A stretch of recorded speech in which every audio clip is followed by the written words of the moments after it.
Develop your skills, manage relationships, progress your career through effective communication with the help of Communication Genie. Hello and welcome to my channel Communication Genie. Today I want to talk about networking. As we set out early in our careers, we often remember all the advice about networking when it comes down to finding a new job. But that's not what networking is about. In its established state, networking is about building mutually beneficial professional relationships both within your immediate field as well as in related fields. This will help you in maintaining a pulse on what is going on outside of your immediate working bubble. You can gain trust and awareness of other reputable individuals, as well as establish your own reputation within your network. This way, when you need information or you need a favor, you're ready to make a career move, or you're looking for new talent, you don't have to start from scratch. So what you hear all the time about networking being crucial is, in my opinion, very accurate. It is crucial and beneficial, and it is something you want to engage in regularly. But still, the biggest problem I get asked about is, where do I start from? Let's cover a few of the basics and no-nos in this video, and in the next video I'll share a few tips and suggestions on what to do. The first thing I want to put out there is, do not start networking when you're ready and actively looking for your next job. If you are reaching out to someone for the first time when they have an open position on their team, this is not called networking anymore. At this point, you're just doing job search.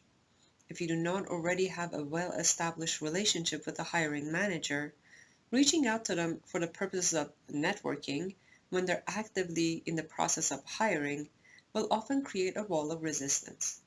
Unless out of courtesy or based on a referral, most folks at this point are likely to refer you to follow the standard application process.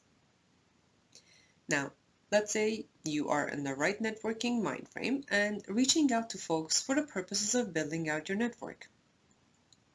Tip number 1, do not discriminate. Remember, networking is different from coaching and mentoring. So although you can have individuals in your network that you learn from and are directly or indirectly considered to be your coach or mentor, your broader network should still consist of 3 layers of leader networks, peer networks, and junior network. Junior purely in a comparative sense.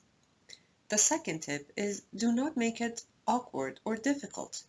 Be very clear and upfront with the purpose or objective of your connection and the expectations, or lack thereof, for wanting to meet with the person. Being too vague about what you want or why you're asking to meet or connect can create a barrier to successful networking. Tip number 3, do not give up based on a few failed attempts. There are definitely ways in which you can increase your chances of connecting with people, but you need to remember that no one owes you anything, and you're still asking someone to give you one of their most precious possessions, their time. So people can still, and hopefully politely, decline your offer to connect, be positive and understanding, and still leave a positive impression. And tip number 4, don't stop. Getting your first meeting in and done is just the beginning. Like anything else worth having, building a strong network does take some hard work. You have to have a networking plan and stick to it, both to build out your network and to maintain your connections. Now, to answer the big question, where do I start from? Like, share, and subscribe to learn more in my next video.